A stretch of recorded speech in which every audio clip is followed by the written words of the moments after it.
recall that our operations in the Niger Delta area were being rejigged. They were being rejigged in order to curb crude oil thefts and improve our crude oil production in the nation. I'm pleased to state that we have observed some improvements as there is a noticeable increase in the nation's crude oil production. Now, though we are not yet at where we want to be in terms of daily crude oil production, I can say that we are on the right track. Accordingly, troops will sustain the renewed vigor and momentum till the nation's crude oil production target is achieved and exceeded.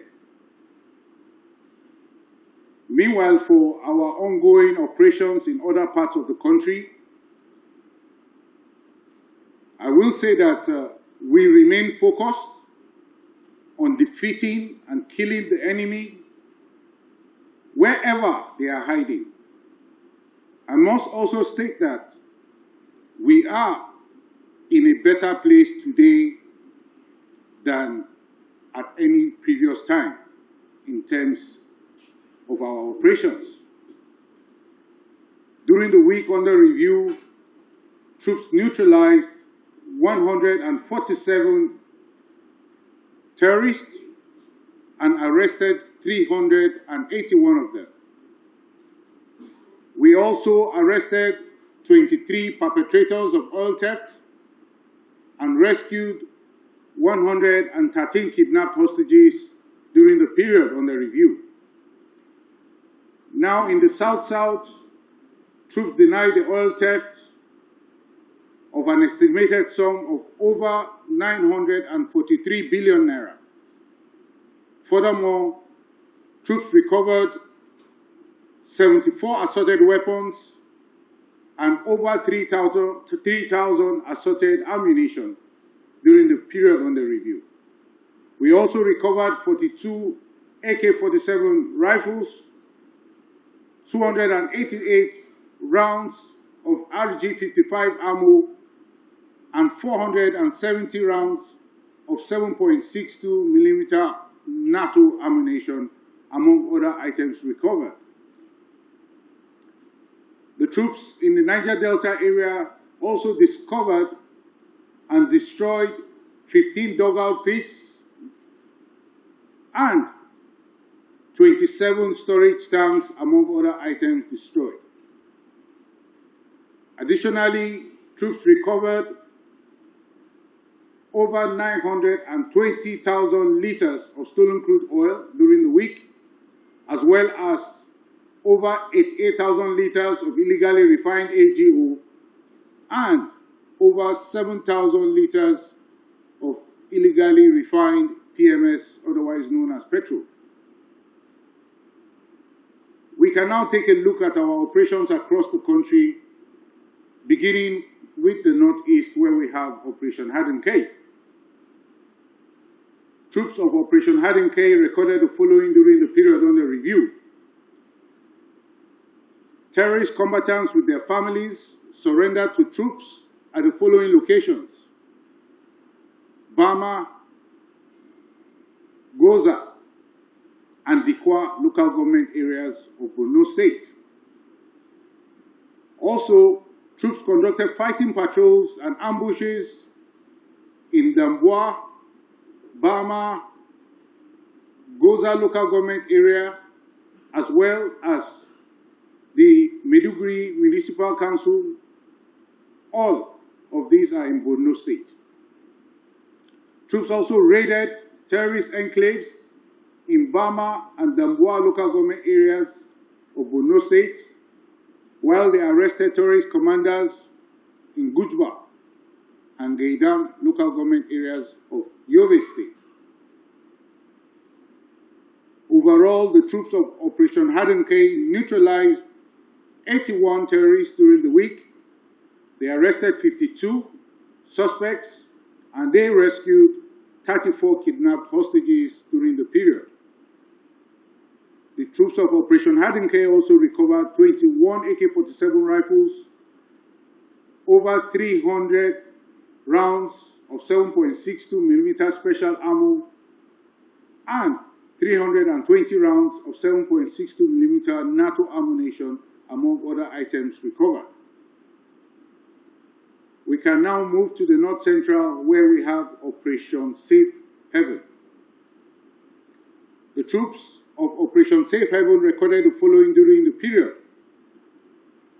The troops conducted fighting patrols in Riom, Bokos, Barkin Ladi, Jos South, local government areas of Plateau State. Additionally, the troops conducted counter and anti-kidnapping operations in Mangu, Kanke, Jos East and Jos South local government areas of Plateau State. Troops also arrested suspected violent extremists in the course of the operations in Barkin Ladi, Basa, and Riom local government areas of Plateau State. Overall, the troops of Operation Safe Haven neutralized 10 insurgents, arrested 78 suspects, and rescued 16 kidnapped hostages during the period under review. Now, deeper into the North Central is Operation Wild Stroke. The troops of Operation Wild Stroke recorded the following during the period under review. The troops conducted offensive operations in Karim, Lamido, and Nasarawa local government areas of Taraba and Nasarawa states, as well as in Ukum and Katsina Allah local government areas of Benue State. Additionally, the troops arrested violent extremists in Jalingo and Ukum local government area of Taraba and Benue states, respectively. Overall, the troops of Operation Wild Stroke neutralized 7 terrorists, arrested 23, and rescued 7 kidnapped hostages during the week. The troops also recovered 2 AK-47 rifles, 71 rounds of 7.62mm special ammunition, among other items recovered during the week. Now, let's cross over to the northwest, where we have Operation Hadarin Daji. The troops of Operation Hadarin Daji recorded the following during the period under review. The troops of Operation Hadarin Daji conducted offensive operations, including raids and ambushes in Faskari, local government area of Katsina State. Similarly, they did same in Bakura, Talata, Mafara, and Kaura, Namuda local government areas of Zamfara State, as well as Chikum, local government area of Kaduna State. Additionally, the troops conducted counter and anti-kidnapping operations in Kankara and Dan Musa local government areas of Katsina State. Overall, the troops of Operation Hadirin Daji neutralized 30 terrorists, arrested 21 of them, and rescued 44 kidnapped hostages during the period under review. The troops also recovered 13 AK-47 rifles, 288 rounds of RG-55 ammo, and 40 rounds of CJ-95 ammo, among other items recovered during the week. Still in the northwest, let's take a look at Operation Wild Punch. The troops of Operation Wild Punch recorded the following during the period under review. The troops arrested violent extremists and a gun runner in Lere and Kaura and Karu, local government areas of Kaduna and Nasarawa states, as well as Wagolada Area Council of the Federal Capital Territory here in Abuja. Overall, the troops of Operation Wild Punch neutralized 9 terrorists. They arrested 171 suspects and rescued 6 kidnapped hostages during the period under review. Troops also recovered 1 AK-47 rifle, 1,641 rounds of 7.62mm special ammo, and 49 rounds of 7.62mm NATO ammunition, among other items recovered during the week. Now, we can move to the south-south where we have Operation Delta Save. Troops of Operation Delta Save significantly curbed the activities of crude oil pipeline vandals during the period under review. The troops destroyed illegal refining sites and recovered stolen products during the week. Additionally, troops conducted offensive operations in southern Ijaw local government area of Bayelsa State and Owe in Delta State. The operation in Delta State led to the arrest of a notorious kidnap kingpin. Overall, the troops of Operation Delta Save recovered over 920,000 liters of stolen crude oil, over 88,000 liters of illegally refined AGO, otherwise known as diesel, as well as over 7,500 liters of PMS, otherwise known as petrol. Troops also discovered and destroyed 15 dugout pits, 17 boats, 62 drums loaded with illegal products, 32 cooking ovens, and 84 illegal refining sites, among others. The troops also neutralized a violent extremist and apprehended 23 suspected oil thieves and other violent extremists in the course of the operations. Troops also recovered 9 assorted weapons, 10 magazines, and 63 assorted ammunition, among other items, in the course of their operations. Now to the southeast, where we have Operation Udoka. The troops of Operation Udoka recorded the following during the week. The troops conducted fighting patrols in Yala and Ahoda West, local government areas of Anambra and Rivers State, respectively. The troops also arrested indigenous people of Biafra and their Eastern Security Network extremists in Olu local government area of Imo State. Overall, the troops of Operation Udoka neutralized 9 terrorists, arrested 8 of them, and rescued 6 kidnapped hostages during the period under review. The troops recovered weapons, ammunition, among several other items that were recovered in the course of their operations. Now, in summary, I will say that we are constantly assessing our actions, adjusting and amending our operations in order to completely annihilate terrorists across the country. Accordingly, troops are working decisively to fish out and kill these terrorists, stop the insecurity, and ensure the safety of citizens across the country. It is important that citizens know that winning the war depends not only on military, weapons, and finances. Winning the war largely depends on the people.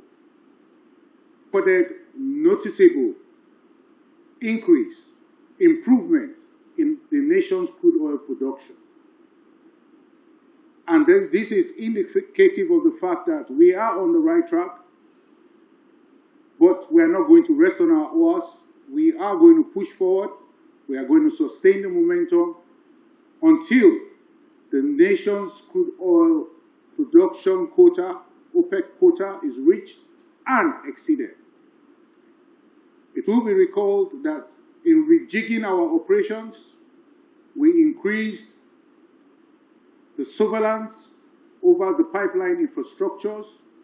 We increased our cooperation with the stakeholders, that's the oil sector stakeholders, the locals. We also pushed for the metering of the pipelines so that we know accurately what the nation is churning out on a daily basis. While all these have not yet been put in place, I can say that for the surveillance of the pipeline and other military actions required in the area, we are receiving an increase in our crude oil production, as we have noticed and has already been stated in several media outlets already. Now to the question about one Bashir Hadija that was arrested in connection with the protests. I will say that that arrest was not made by the military, but by one of our security agencies. I would direct that you contact that agency for more information in order for me not to say what I don't really have all the details about. In respect of the question concerning the just concluded bad governance protest in the country, well, what we have observed is that protest means different things to different people.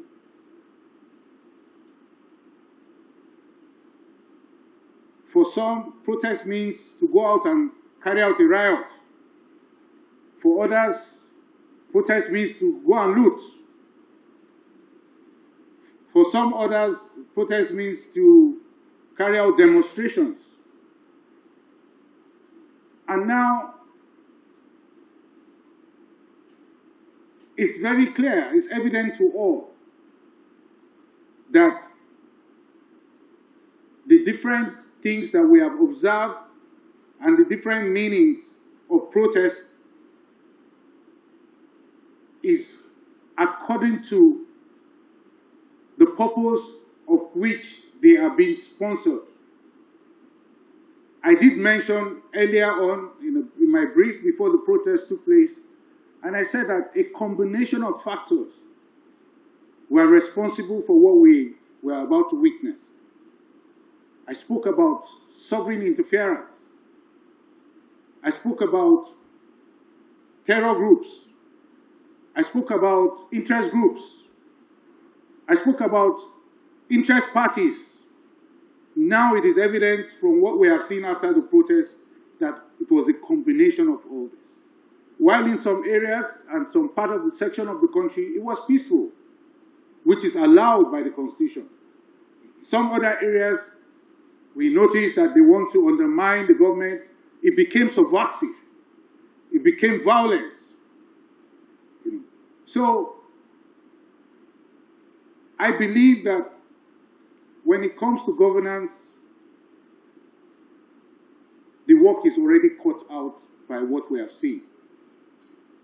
And I'm pleased that Mr. President has said that he has heard.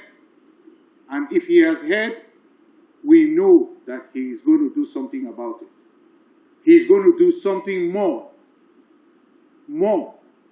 about it, and answer and reduce the citizen dissatisfaction that was witnessed as a result of the protest. Now to the cross-border jihadists. Yes, I did say in the course of my brief that we are in a better place in the course of in terms of our operations than we have ever been. And I also pointed out that winning this war is not just about us, the military. It's not about our weapons, or it's not just about the equipment. It also largely has to do with the people. We cannot be everywhere at the same time. And with the vigor and energy with which people used to come out for the End Bad Governance protest, I wish they can channel such energy in terms of support in ending the insecurity in our country. I do say often that more people know something than those that see it. So know something, see something, say something, so we can do something about it. This is where I'll leave it at.